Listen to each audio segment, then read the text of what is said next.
On today's Locked On NBA Squad Show West, which team in the Western Conference should feel most confident about their matchup and also their bracket? Let's talk about all that and more. Locked On NBA Squad Show West. You are talking ball with the NBA West Squad Show, sponsored by Game Time. From the Warriors to the Lakers, the Mavericks to the Nuggets, and everyone else in the West, the local experts of the Locked On Podcast Network bring you all the scoops, breakdowns, and the most comprehensive look at the Western Conference. Trash talk and big takes included. No holding back, we're giving the green light. It's time to talk NBA West. And welcome. You're locked on to the NBA Squad Show West. My name is Nick Angstead, host of the Locked On Mavericks podcast. This is the Squad Show where we take over the feed of your favorite Locked On show. It's an open invite for any host to join and talk about anything they want in the NBA's Western Conference, especially in the playoffs. Today's episode is brought to you by FanDuel. Right now, new customers can get $250 in bonus bets if your first $5 bet wins. Joining me today from Locked On Thunder, the number one seed, up 56, Rylan Stiles. Locked On Nuggets, Ryan Blackburn. Locked On Lakers, Brian Kamenetsky. Joining us right now from Locked On Rockets, Jackson Gatlin, and a white wall. No, he's back. No, it was a wall. It was perfect that you were just a wall. Darian Vaziri, Locked On Clippers. Not from the wall and into a dome, but from a wall in his house. Gentlemen, we may go somewhere completely different, but let's start here. Who, after one game, we haven't seen game two yet. We're recording this on Monday afternoon. Who, after game one, should feel most confident about their matchup and about their bracket in the Western Conference? Maybe I'll start with Rylan. I don't know, for whatever reason. I think it should absolutely be the team that won by a whopping. What was the final tally? What was the final score? Yeah, it's clearly the Thunder. I mean, whenever you look at this first round matchup, it's a nothing burger. They beat Memphis 131-80 in game one on Sunday afternoon, and the Memphis Grizzlies just outright quit in the middle of game one. In the second quarter, their body language was dejection. They were shell-shocked. This is going to be a short order series, just like we all predicted. And then you look forward to the bracket, and the Thunder have to win one tough matchup to get to the West Finals. Every other team is having to play at least two to get to the West Finals, minimum. So the Thunder has had this set up really well for them in their quest for contention and their quest for a championship, because the Grizzlies are no threat.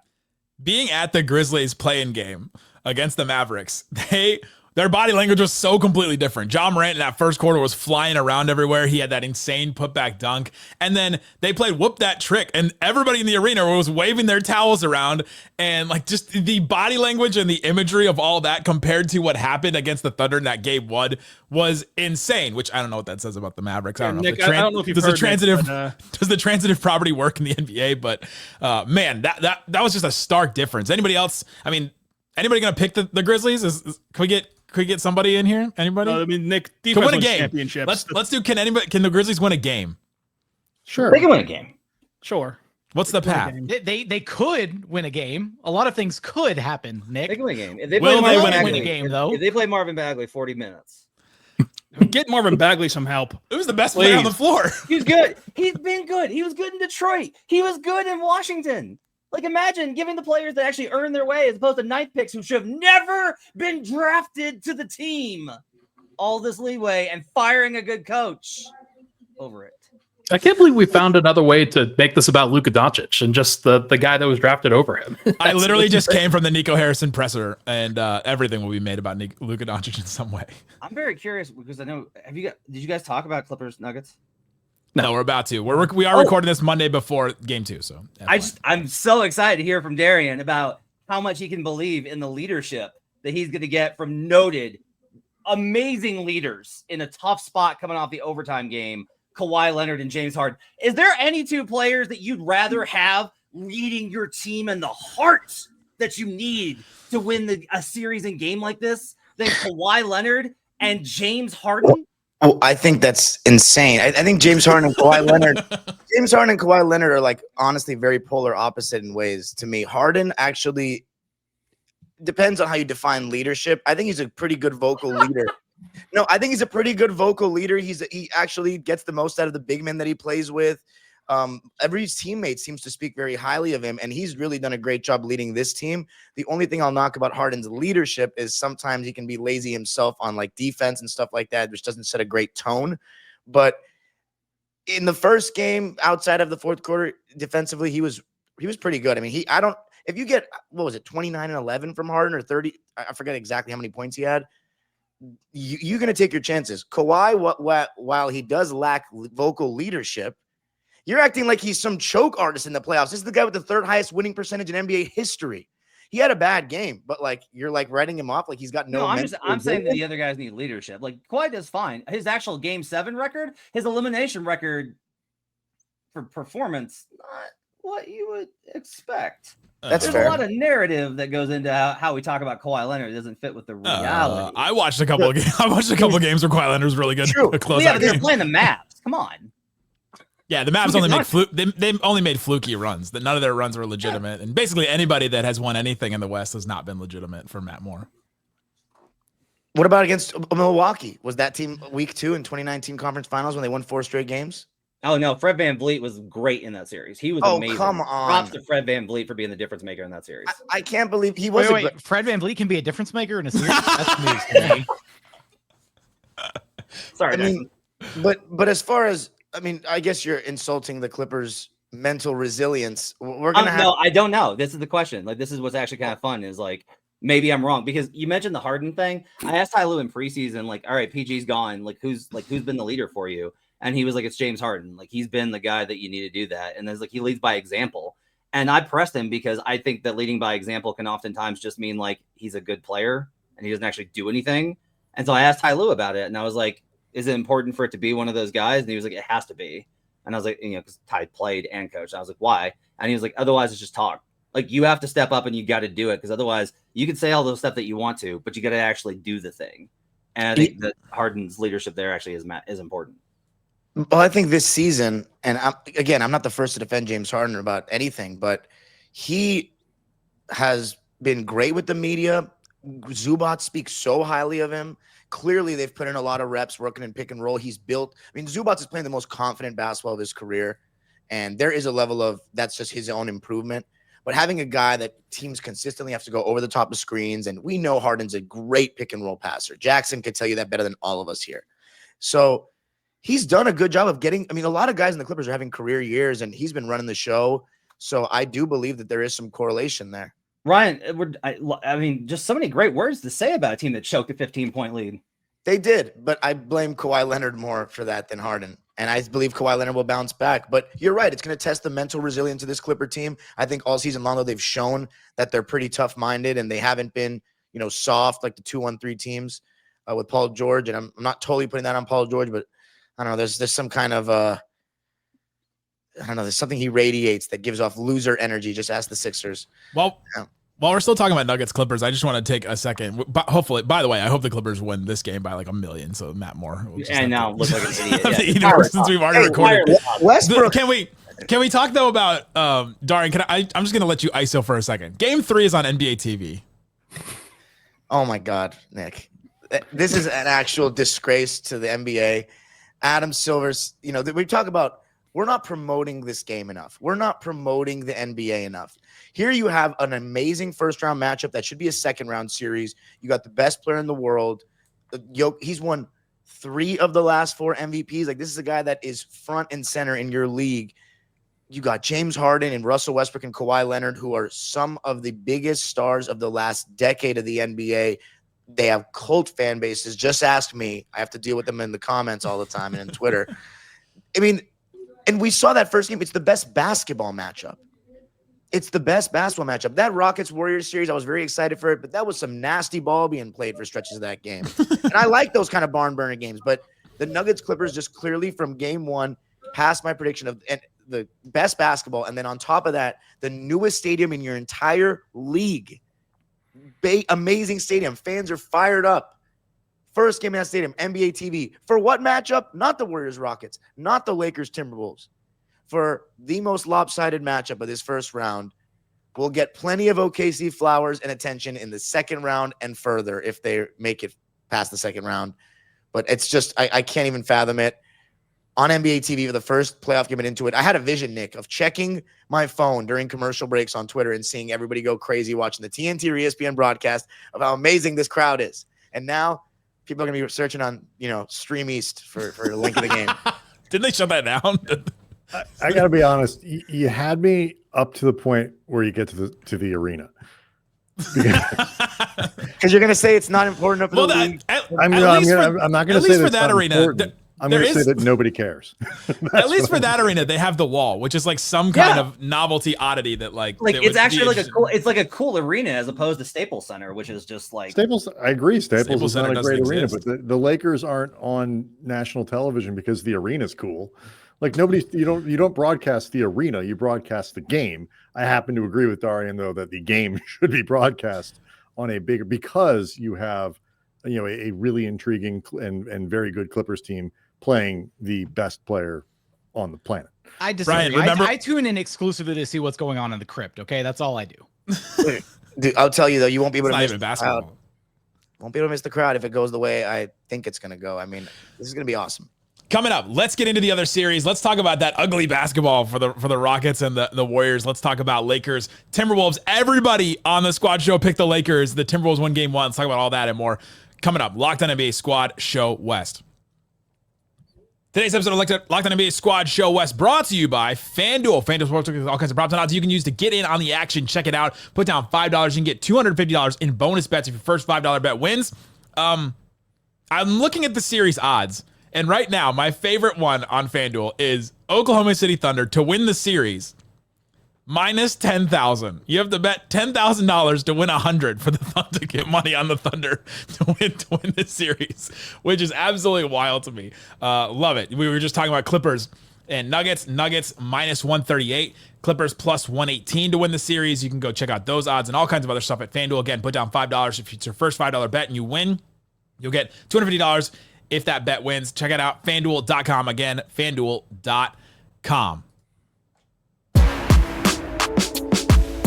Thanks for hanging out with us on Locked On NBA Squad Show West. Darian was so upset he became a wall. He became a wall again. He's now embodying the wall at Intuit Dome. We've got a great show that covers every single one of your favorite teams. Go check it out. Locked On Nuggets, Locked On Rockets, Thunder, Lakers, Clippers, all playoff teams here except for yours truly. You guys are still in the intro. Just it's a testament to your pull around the network. The Mavericks are part of the graphics package. Tough. People were definitely talking about the Mavericks more than they were talking about the Timberwolves before the playoffs, but for the worst reasons. Every single person on the Squad Show last week picked the Lakers to win this series. The Timberwolves win game 1. Anybody faltering on their pick of the Lakers? Or some of you weren't here last week. Do you feel differently than everybody last week? Everybody still confident about the Lakers? Brian, you're still confident about I thought we were doing democracy here for a second. This is democracy. One single person gets to decide for everybody else. I thought at some point Minnesota was going to win a game at the Crypt, with the passionless building that Matt hates, driving the Lakers to a loss. I'm not surprised. I didn't think the Lakers played very well. I mean, that part of it was undeniable. And obviously, if it happens again in game 2, I think we'll all be rethinking our evaluations here. But Minnesota's really good. And the Lakers picked a bad night to, oddly, it's not even so much they were completely outperformed schematically or, execute. Like, they just didn't play as hard. Like Minnesota, like all the stuff that the Lakers need to do to fix what went wrong in game 1 starts with just moving with more purpose, moving with more physicality, setting better screens, cutting quicker, cutting harder, picking up defense. Like, I'm not saying that's all going to work, but like step 1 is like, you have to meet the requisite level of intensity and physicality to go. The Lakers didn't draw a foul in that, or didn't commit a foul in that game until the 4 minutes left in the second quarter. And it was Ant essentially sort of going through Reeves in the post, who was trying to body him up as best as he could. It wasn't like some sort of super aggressive physical foul that Reeves laid on there. Like, that can't happen in the playoffs. You're not playing defense at a high enough level. If you can go, 18 minutes in the first half without drawing a foul, I mean, come on. Was this just the LeBron game 1 feel out game? Luka has those as well. They lost every single game 1. I don't like attributing stuff to like, oh, this is just how LeBron does. Lakers played like booty. They played very poorly in this game. They were not, LeBron wasn't intent. He has won game ones before. It's very common for him to lose game one. It's also very common for him to win game one. So they weren't intentionally just feeling this thing out and throwing it away. But his track record after losing game one and Luka's and all that makes me feel like it's not quite over yet. There's a lot the Lakers can do better, even notwithstanding changes Minnesota can make. It does kind of feel letting Jade McDaniels hit every shot under the sun, right? Like that's probably adjustment number one. Just stop him from hitting everything. Isn't Jade McDaniels just gonna? I mean, like to some degree, if he shoots 85% again, like he's only scored 20 plus 12 times this season. Right. So you just sort of to some degree assume that's going to happen again. Yeah. It does also just feel kind of like economy of effort for this Lakers team that has played. They post All-Star break. One of the big factors for them and the way that they were guarding was that they were playing harder and having to scramble as often as they were with as small as they were. I think it was Jaden McDaniels who was talking about, I might be the tallest guy on both sides because they don't have a center that they are willing to play more than 8 minutes. It's also they only play Jared Vanderbilt 14 minutes. And so we were talking about this in the show for today for Monday. Let's assume that it is a long series.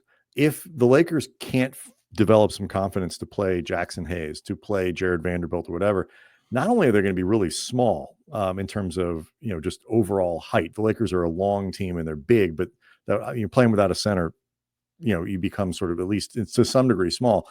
You're also playing with like 6.5 guys against a team that's featuring like 8.5. And over the course of a series, I don't think that could be problematic.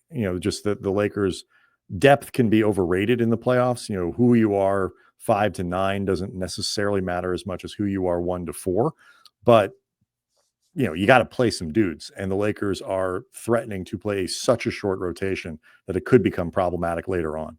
Hey, join the club. As there's often said that the culture of a team takes on the identity of their best player. So a team that gave no effort and didn't work hard and just kind of ran around and got points, that might track a little bit there. You don't have anything nice to say about anyone, do you? I mean, Austin Reeves. I have a lot of nice things to say about Ryland's team. I have a lot of nice things to say about Ryland's team. And Marvin Bagley. Yeah. That's all I got. Those are your two guys. Listen, all you got to do is beat a team by 50, and Matt Moore's going to come around to you. That's how you get the Matt Moore stamp of approval. You need a 50-plus deficit. So nobody's wavering, though? Everyone just thinks it was one game? I was about to say, my excuse is I've been through a lot this year, and I haven't watched Minnesota play in months, and I had a bad pick. It was rash, and I didn't think this matchup through. The Lakers don't have nearly enough resistance to their best player compared to what the Wolves have. I mean, they have great defenders all over the board. I was realizing that LeBron, they're going to be okay switching Naz Reid and Rudy Gobert out to LeBron one-on-one, and it's going to come down to him getting downhill and really, because he didn't really create that many offensive advantages like normal. And it just felt like Austin Reeves, if he's not going to be able to get by these guys, I mean, because the Lakers have nobody for Anthony Edwards. They have no one that can stay in front of him at all. Yeah, go ahead. I don't know what to expect from the defense, man. Like every time I'm like, oh, they're going to be like, they make the trade. I'm like, oh, they're going to be terrible on defense. And then JJ schemes up like a perfect weak side zone system. Right. Like against the Nuggets. To compensate. Like they're just terrific. And then they go through a stretch where it's like, no, they're actually terrible. I'm like, oh, okay. So like that was just a blip. And then they went back to being really good. Like, why are we not overthinking the Clippers or the Timberwolves just shot 50% from 3 and made 21? Because they were so open. The quality of looks were so good. It's like, and especially if the Lakers aren't making shots because the Wolves defense is getting stops, their transition defense is horrid. And it's been terrible all season. Right. So if the Wolves have a bunch of athletes, that's part of why I think McDaniel's like, he's not going to have 25-point games, but if they're not going to run with him in transition, he's going to get a lot of putbacks and he's just going to be getting lobs. Like, it's a rougher matchup than I thought. I'm not wavering on the Lakers winning the series, but Lakers in 6, I think if the Lakers win, it's going to be in 7, in my opinion. I think Darian's point, it's like, I know that so much attention's been paid to the defense and the open shots and all that kind of stuff. I think the Lakers lost that game. They scored 95 points. And it was an ugly 95. It was, Minnesota, if I'm assuming I'm interpreting what JJ was saying, surprised them by essentially playing straight on everything. And they I think we talked about this last week, like go make the Lakers into a one-on-one team, make LeBron play one-on-one, make Luka play one-on-one, make Reeves play. They might beat you. But you get one pass that way and then the ball's not flipping around. The minute you start to send extra players to Luka and Luka is throwing the ball to LeBron, you're done. And I think Minnesota understands that. And so the Lakers needed the offense was so stagnant that I don't think they gave their transition defense a chance. I don't think they gave their half court defense a chance. They were Minnesota never had to take the ball out of their own net. And they have to figure out how to get much more intention and movement and stuff into their offense. And that's sort of what I was talking about before. You got to move hard, move more, play harder, get, JJ talked about this at practice on Monday, get organized faster. Just everything needs to have more urgency with what they're doing. So they're not starting an action at 17 seconds into the shot clock. And they're doing it at 11. And I think that'll make a big difference. I thought you and Andy did a really good job on the post-game show of talking about, like, essentially what you're talking about here is validating kind of JJ's point, because JJ's taking heat for kind of saying, like, well, he just didn't play very hard. And everyone being like, oh, so it's not your fault. And it's one of those things where if JJ screws up something, I feel like JJ is going to own it. He's going to be like, yeah, no, I had a very, very bad strategy tonight.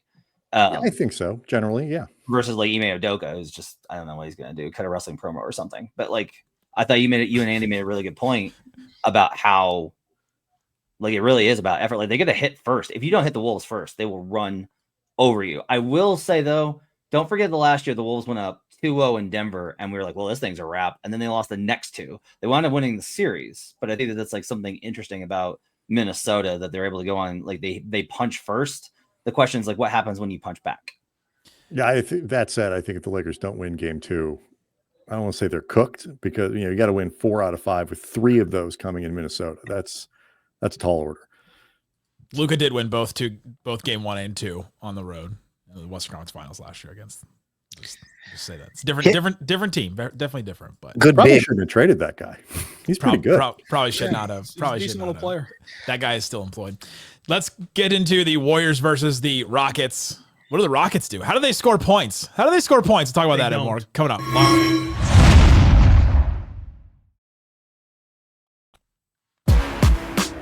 Thanks for hanging out with us on Locked On NBA Squad Show West. We have a newsletter that covers your favorite team, LockedOnDaily.com, to find all those newsletters. You can subscribe to as many as you want, honestly. Clippers, Thunder, Nuggets, Lakers, Mavs. We have nothing to talk about all summer. And you can also subscribe to the Rockets. And if you subscribe to the Rockets, expect them to be very defensive. Jackson, you came on the Squad Show last week defending your boys to the top, and everything that we kind of said came true, or did it? It did to some degree. Absolutely. It kind of manifested itself in, honestly, the worst way possible, which was Jalen Green and Fred VanVleet both coinciding to have like a pair of the stinkiest games you'll ever witness in the postseason. It was bad. 7 of 34 combined shooting for those two guys, which unfortunately for Rockets fans means 27 missed shots. And that number is going to curse our franchise for the foreseeable future. Yeah, it's killer. I saw that number and I about lost it. I straight up walked away from my computer for a minute. All right. So look, 27. Yeah. The Rockets half court offense has been an issue all season long. It's been a problem, but generally throughout the season, they've gotten enough out of their offense, be it with Şengün's consistency in the middle and then contributions from other guys up and down the roster, to be able to win some games, right? And the nights where they do lose, the losses that get really ugly in Houston are the ones where the exact thing happens. Alperen Şengün played out of his mind, had a phenomenal game, and nobody else decided to show up to help him out until it was a little bit too late in the fourth quarter. By then, they didn't have enough juice after getting into a 23-point deficit to come back out on top. But the likelihood of Fred and Jalen both having this bad of a pair of stinkers again in the series, I kind of feel like they just got it out of the way. I don't see any way it happens again. I do. I mean, that's okay. That's my no jinx co-host Ryan Blackburn. I don't know, man. Like, Jackson, my big one for you is like, is Jalen Green a 16 gamer? I don't know yet. Game one doesn't look great, so we'll see. Look, I want to be genuine here and saying I'm going to give these guys the benefit of the doubt, right? They deserve at least one playoff series, for better or for worse, right? Let's see what these guys have. This is their first taste of postseason basketball for pretty much every major guy up and down the roster outside of the handful of vets that they have. Chalk it up to game one jitters, chalk it up to hat tip to the Warriors. Their defense was incredible. They pressured, they blitzed a lot. They made Jalen and Fred uncomfortable. And then Fred decided to go hero ball at the end, and really he was praying that any one of those threes would drop in, and none of them were falling at the end of the game. 1 of 5 shooting in that fourth quarter. Like, I want to see what they do over the course of a whole series. I'm not going to write Jalen Green off after one bad game. Now, if he has a second bad game, if he has 3 bad games, 4 bad games, if he's the Achilles heel of this Rockets team in the postseason, then yeah, we'll label him, hey, until you come back and prove it next year, or prove it on right now off Jackson's team, Wi-Fi over down in Houston. You're the one frozen, Nick. Nick, you're frozen. Everybody frozen? Nick, why shouldn't you be fired? Huh? There we go. Why shouldn't I? Nick was the only one frozen. Jackson, how did I was over here Easter cooking, yesterday? Nick. What'd you learn? Jackson, how do you think Amin Thompson did on Steph? Because the stat line looks really good, but like if he's gonna get 31 on 19 shots, it's gonna be tough. He really struggled early on in the game. He kind of settled in as the game went on and felt a little bit more comfortable there in the close in the fourth quarter. But early on, he was overplaying Steph. Steph was getting backdoor, some easier opportunities there. Rockets' whole defense was just kind of a mess in that first half. Ime Udoka deploying the double big lineup with Steph out there was dangerous, and that was a major gamble. And then Warriors made him pay. They kind of cut through the zone like Swiss cheese and then got buckets right at the rim. The defense tightened up there in the second half after going down 23 and being able to kind of force your way back into it. But again, offensively, like it just kind of felt like a perfect storm of different things. 6 of 29 3-point shooting overall. Now, yeah, a large portion of that is Fred and Jalen, but it also feels like something that they can look back on film and try and diversify the shot profile a little bit. On a night where Jalen and Fred are struggling that much, Fred doesn't need to take 19 shots. Jalen doesn't need to take 15. Dylan Brooks, who's been the best shooter on the team this season, should have gotten more attempts. Jabari Smith Jr. should have gotten more attempts. Hell, even Amin Thompson just getting downhill gives them a little bit of a different offensive profile than Jalen and Fred continuing to chuck. So I'm not that worried about it because it took really, really strong games from Steph and Jimmy. And yeah, you can sit here and say, yeah, they're capable of doing that 3 more times. They probably are. But I also think that their potential for faltering and not both having strong games is not, I don't know. I think it's a possibility with how hard the Rockets defense plays. They held the Warriors to 95 points. That's a winning final score if your offense doesn't just completely bottom out on you. Do you have enough good shot creators on the perimeter offensively, you think, Jackson? Because it feels like Jalen Green was taking some rough shots. There's no one that consistently – because if the answer is no, then the Rockets just got to really play through Şengün like he's the clear-cut number one option, and there's a real gap with the next guy, and just throw him the ball almost every time down the floor. No, Darian, you're absolutely right. And this has been the issue with that mantra that the Rockets have had this season. Sometimes you, sometimes me, always us. There isn't really a clear hierarchy, and that is a problem, and that's kind of an indictment of the coaching staff. And Ime Udoka needs to be able to like kind of iron that out and be like, all right, look, so-and-so has the hot hand. You got to feed him, right? Alperen Şengün was feasting, getting pretty much whatever he wanted against this Warriors defense. Maybe a little bit by design. They elected to guard him in single coverage most of the night, but he only got 1 shot attempt in the fourth quarter. 9.5 minutes, only 1 shot attempt. Jalen had 5 attempts. Fred had 5 attempts, and they both went 1 for 5 in that final quarter. That can't happen. You can't lose sight of who the best player is in a given matchup. And because the Rockets on any given night, one guy might be the best player, you've got to be able to identify in a given game, hey, this guy's got the hot hand. We got to keep feeding him. And they didn't do that in the fourth quarter. I thought Amin was really good in the fourth quarter in terms of like, it looked like he was ready to take like the step up to the moment and make some plays. Like your lineup needs to be Fred, who like Fred had a bad shooting game, but Fred's a veteran and like at least knows how to run offense and can make big time shots. I heard he's like a leader Fred, someone can rely on too. Yeah, like Fred, Amin, Jabari, Adams, Şengün needs to be your starters and closers, and Jalen Green can chuck up some shots in the middle. Like that needs to be that needs to be the structure.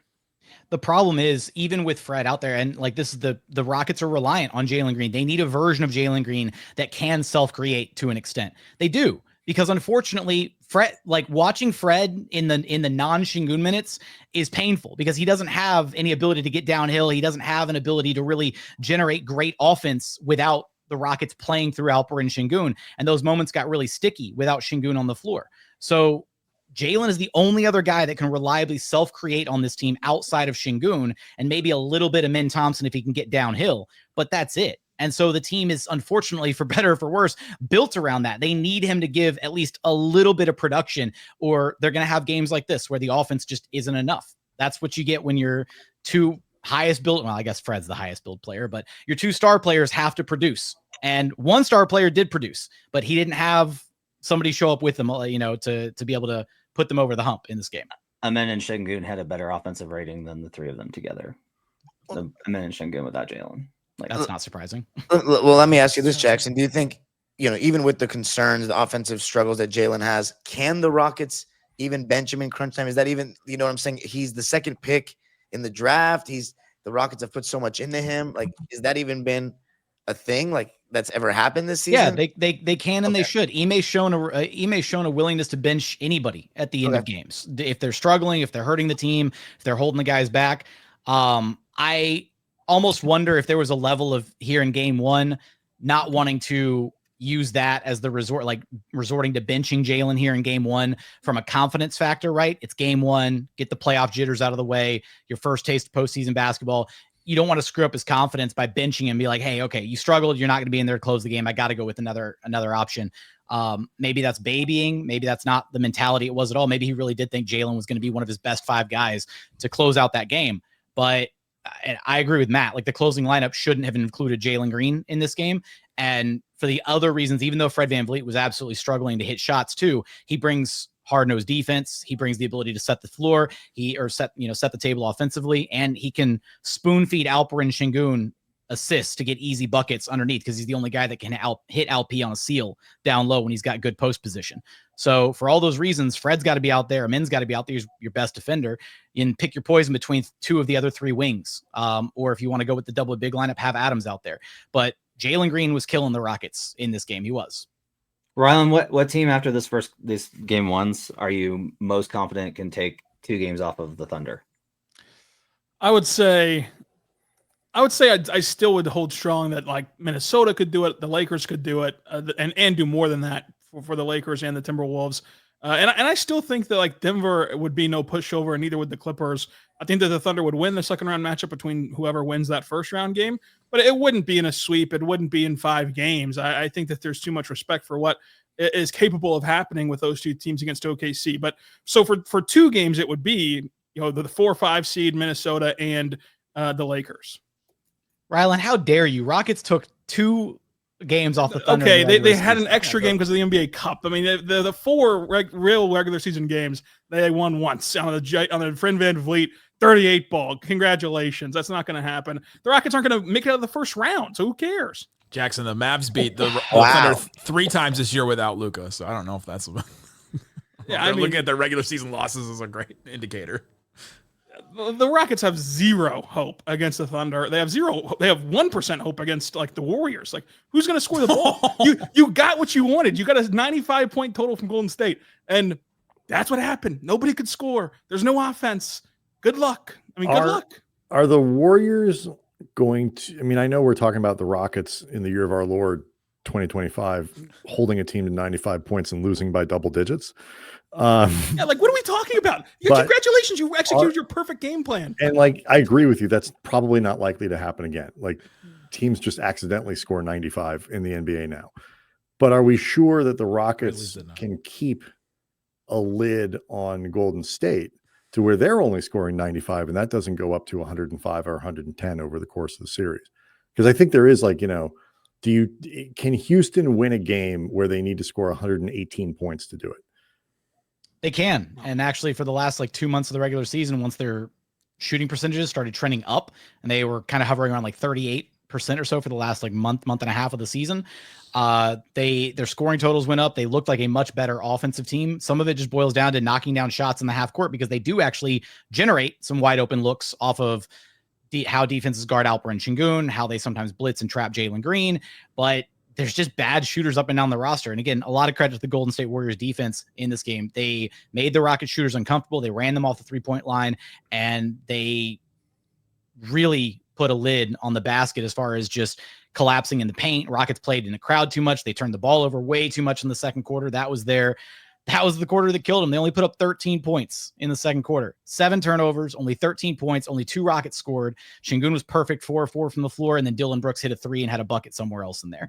That's all you got. I believe you, but they're going to make memes out of Nick's face for the first 18 seconds of that answer, because he was not buying what you were selling. I love it. I'll take all the memes. My confidence hasn't wavered. Maybe it's irrational. We'll see how it goes. Well, come back to me after 6 or 7 games. If you can't score the ball against anyone in general and then face the Thunder's defense, it's not a good recipe. No, but look, here's the thing. Alperen Şengün was scoring the ball just fine. They just need to go back and realize that he needs to get 25 plus shot attempts. That's all. That's the recipe. Cut down on the threes from Jalen and Fred. Give Alp more touches. Don't ice out your best player in the fourth quarter. It's that simple. Sure. It's that simple, I'm sure. It's incredible. Dump it into Şengün. Are the Houston Rockets one Marvin Bagley away from a title? I think that's the question. We'll talk about that on Locked On Rockets later today. Go check it out. Great shows all the time, guys. Go check out our newsletters, LockedOnDaily.com. All kinds of good stuff coming from all these hosts. Thanks so much for listening to Locked On NBA Squad Show West.